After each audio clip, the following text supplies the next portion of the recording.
Hello viewers, welcome back to my channel. तो मैं हाजिर हूँ फिर एक प्यारा सा छोटा सा केक डिज़ाइन लेके आप सबके लिए। तो आज का अगेन मेरा जो केक है जस्ट 1 पाउंड का है। तो मेरे पास 3-4 ऑर्डर आए हैं, वो सिर्फ जो बॉयज़ होते हैं उनके बर्थडे के ही आए हैं, जेंट्स के बर्थडे के ही आए हैं। अभी तक 3-4 जो ऑर्डर है रेगुलर इन्हीं के लगे हुए हैं मेरे पास। तो डिज़ाइन थोड़े से बहुत ही कम होते हैं। जेंट्स के बर्थडे के डिज़ाइंस बहुत कम जो है ऑप्शंस होती है हमारे पास। हम क्या ट्राई करें, कुछ नया करें, कुछ अलग करें जो दिखने में जेंट्स केक डिज़ाइन लगे। तो यहाँ पर फिर आज वही मुझे टेंशन थी कि मैं क्या बनाऊँ, क्या करूँ, क्योंकि इस ऑर्डर को जब मुझे मिला था, ये ऑर्डर मॉर्निंग में ही मिला था और इवनिंग में उनको केक चाहिए था। तो यहाँ पर दोनों ऑर्डर्स, पहले वाला भी जो शेयर किया है वो भी मुझे जल्दी में मिला था और ये भी मुझे जल्दी में मिला है। तो खुशी होती है कि ऑर्डर्स आना स्टार्ट होते हैं। तो भगवान करे ऐसे ही मेरा ये वाला मंथ अच्छा जाए और ज़्यादा से ज़्यादा मेरे पास ऑर्डर आए और मैं आपके साथ उनको शेयर करूं। तो यहाँ पर छोटा सा केक था, तो उसको मैंने सुंदर लुक देने की कोशिश की है। तो यहाँ पर कस्टमर मेरे पास फ़ोन करते हैं, कॉल करते हैं, जो बच्चे की मम्मा होती है, उनका बेटा मे बी शायद 20 साल का है। तो वो कॉल करती हैं कि आप केक बना देना। तो फिर मैंने उनसे डिज़ाइन तो नहीं पूछा, तो मुझे पता था कि मुझे खुद से ही बनाना है इस केक को, इस डिज़ाइन को। तो मैंने जस्ट उनसे फ्लेवर पूछा था, तो उन्होंने बोला कि जो आपको अच्छा लगता है वो आप बना देना। तो फिर मैंने क्या किया, मॉर्निंग में कॉल आती है उनकी 8:30 बजे ही। तो मैं वैसे ही अपनी स्पॉन्ज को बेक होने के लिए रख देती हूँ, जबकि मैं अभी घर का काम कर रही थी अपना किचन का। तो मैंने साथ में ही स्पॉन्ज को बेक होने रख दिया। फिर उसके बाद क्या होता है वो आपको बताती हूँ कि कस्टमर क्या कॉल करती हैं। अगेन उनकी कॉल आती है 2-3 घंटे के बाद। तो यहाँ पर मुझे फिर बनाना था पाइनएप्पल फ्लेवर में इस केक को। तो यहाँ पर सोकिंग मैं बड़े ही ध्यान से कर रही हूँ। और केक टिन मैं आपको बता दूँ, मैंने यहाँ पर मेरे पास है एक 5 इंच से कम का केक टिन है, तो वो मैं यूज़ करती हूँ। अगर मुझे हाइट में केक को रखना है तो वो मैं केक टिन हमेशा ही यूज़ करती हूँ। अभी तक जो मैंने 3 केक अभी मैं आपके साथ शेयर करूँगी, तो वो तीनों ही डिज़ाइन जो है मैंने इसी केक टिन से बनाए हैं। तो 5 इंच से थोड़ा सा कम है, इसमें मेरे केक की स्पॉन्ज की हाइट बहुत अच्छी आती है। एक मेरे पास पूरा 5 इंच का केक टिन है, उसमें थोड़ा-सा मेरा केक जो है थोड़ा-सा हल्का-सा फ्लैट दिखाई देता है। तो यहाँ पर इसको मैं यूज़ करना ज़्यादा प्रेफ़र करती हूँ, क्योंकि मुझे अच्छा लगता है, इससे केक की हाइट अच्छी आ जाती है। तो यहाँ पर डिज़ाइन मैंने अभी सिलेक्ट नहीं किया था कुछ भी कि मुझे क्या बनाना है। तो मैंने जस्ट यहाँ पर फटाफट से काम अपना कंप्लीट करना था, क्योंकि बच्चों के आने का टाइम हो जाता है। 2 ढाई 3 बजे के करीब मेरे बच्चे स्कूल से आ जाते हैं। तो मुझे फटाफट इसको कंप्लीट करके रखना है। तो मैंने यहाँ पर ऑफ वाइट कलर यूज़ किया कि बाद में देखूँगी क्या करना है इसका। तो मैं यहाँ पर फाइनलाइजिंग कर देती हूँ ऑफ वाइट कलर से। तो उसके बाद आप देखिएगा मैंने क्या किया है आगे आगे इस डिज़ाइन को। तो यहाँ पर ऑफ वाइट कलर को मैंने अच्छी तरह से अप्लाई कर दिया है। तो इसको क्रीम को अप्लाई करना और स्मूथ करना टोटली आप पर डिपेंड है कि आप उस चीज़ को कैसे करते हो। आपका काम जो है नीट लगना चाहिए, फिर उससे कोई फ़र्क नहीं पड़ता कि आप पैलेट नाइफ़ जो है कैसे पैलेट नाइफ़ से करते हो या स्क्रैपर से करते हो इसको नीट अच्छी तरह से।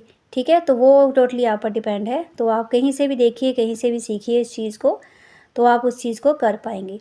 तो यहाँ पर टर्न टेबल बहुत मैटर करता है। अगर आपके पास अच्छा टर्न टेबल है, अच्छी तरह से रोटेट होता है, तो आपको ये चीज़ करनी आसान हो जाएगी। तो मैंने काफ़ी बार जो है आपसे स्टार्टिंग में वीडियोज़ शेयर की हुई हैं। तो मैंने प्लास्टिक टर्न टेबल का ही यूज़ किया है, उसमें भी बहुत अच्छे से केक बनते हैं। तो अगर स्टार्टिंग करनी है तो आपको कुछ भी ज़्यादा इन्वेस्ट करने की ज़रूरत नहीं है।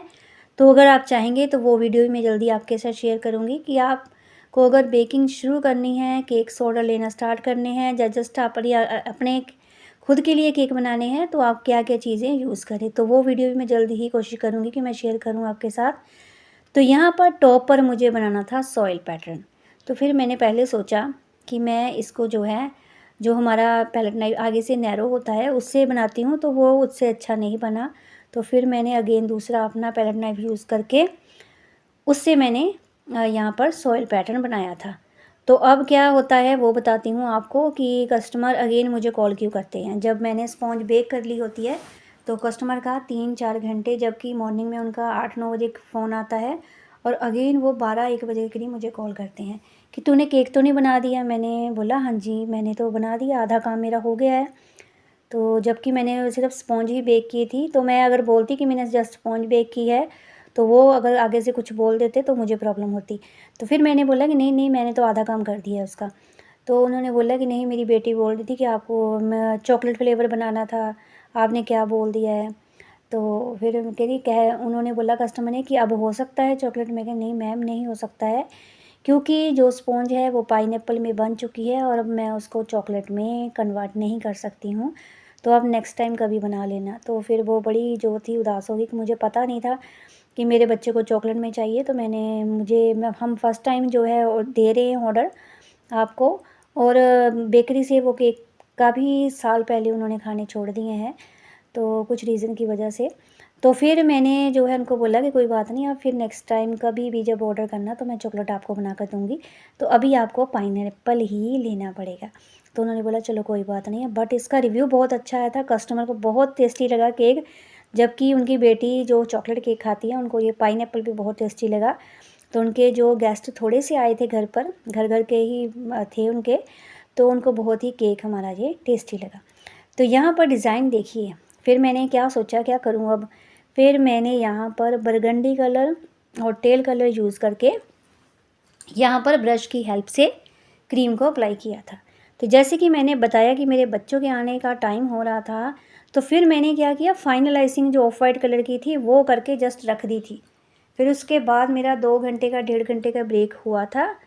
ब्रेक के बाद मैंने ये काम स्टार्ट किया है। और ये चीज़ अगर आपको करनी है तो आपकी फाइनलाइजिंग अच्छे से सेट होनी चाहिए, क्योंकि इससे क्या है, अगर आप क्रीम अप्लाई कर रहे हो तो साथ में आपकी जो पहली फाइनलाइजिंग है वो आपकी क्रीम के साथ आ सकती है। तो इसीलिए मेरा केक अच्छे से सेट था और जब मैं क्रीम यहाँ पर साइड वॉल्स पर अप्लाई कर रही थी तो बहुत ही अच्छे ढंग से मेरी क्रीम यहाँ पर अप्लाई हो रही थी। तो इससे मुझे जो था ये पता चल गया कि हाँ, अगर केक अच्छे से सेट हो तो ये काम करना ईजी हो जाएगा। तो यहाँ पर 2 कलर्स मैंने अप्लाई किए थे, एक बरगंडी और एक यहाँ पर टेल कलर। उसके बाद टॉप पर मुझे समझ नहीं आ रहा था कि मैं क्या करूँ, तो फिर मैंने यहाँ पर टॉप पर ऐसे जो थे 2D नोज़ल से रोजेस बना दिए थे। तो इससे भी मेरे केक का लुक बहुत अच्छा लग रहा था। क्रीम बहुत ही बच गई थी, लेफ़्ट ओवर थी मेरे पास क्रीम, तो फिर मैंने उसको यहाँ पर यूज़ कर दिया। एक बॉर्डर एक अलग सा मैंने और क्रिएट कर दिया था और बॉटम पर मुझे लिखना था और टॉप पर कुछ लिखना था नेम वगैरह कस्टमर का, तो वो भी मैंने जल्दी ऐड कर दिया था। तो यहाँ पर उसी बरगंडी कलर का मैंने यूज़ किया था। तो यहाँ पर जितने भी डिज़ाइन इस बार मैंने बनाए हैं, 2-3 डिज़ाइन जो भी बनाए हैं, तो सबको मैंने लाइट कलर में रखा है। डार्क कलर मैं बिल्कुल भी यूज़ नहीं करती हूँ। बहुत कम रेयर हो गई डिज़ाइन मुझे ऐसा बनाना पड़ जाए जिसमें मुझे डार्क कलर यूज़ करने हैं, बट मैं कोशिश करती हूँ कि मैं अपने केक को बिल्कुल ही डिसेंट सा लुक दूँ। तो यहाँ पर एक मैसेज राइट किया था, हैप्पी बर्थडे लिखा था, जबकि इसकी ज़रूरत नहीं थी क्योंकि हम टैग देते ही हैं साथ में हैप्पी बर्थडे का। बट फिर भी मैंने यहाँ पर मैसेज राइट कर दिया था, मेरा मन था तो मैंने कर दिया। तो यहाँ पर टॉप पे उसके बाद मैंने यहाँ पर टॉपर बनाया था, टॉप पर ऐड किया था और टॉप पर मुझे नाम लिखना था, तो वो मैंने कस्टमर का नेम लिख दिया था। तो अगर आज का डिज़ाइन आपको अच्छा लगा है, वीडियो मेरी अच्छी लगी है, तो मेरी वीडियो को लाइक ज़रूर करें और मुझे फॉलो ज़रूर करें। Stay tune with me and फिर मिलती हूँ एक प्यारे से केक डिज़ाइन के साथ। Thanks for watching.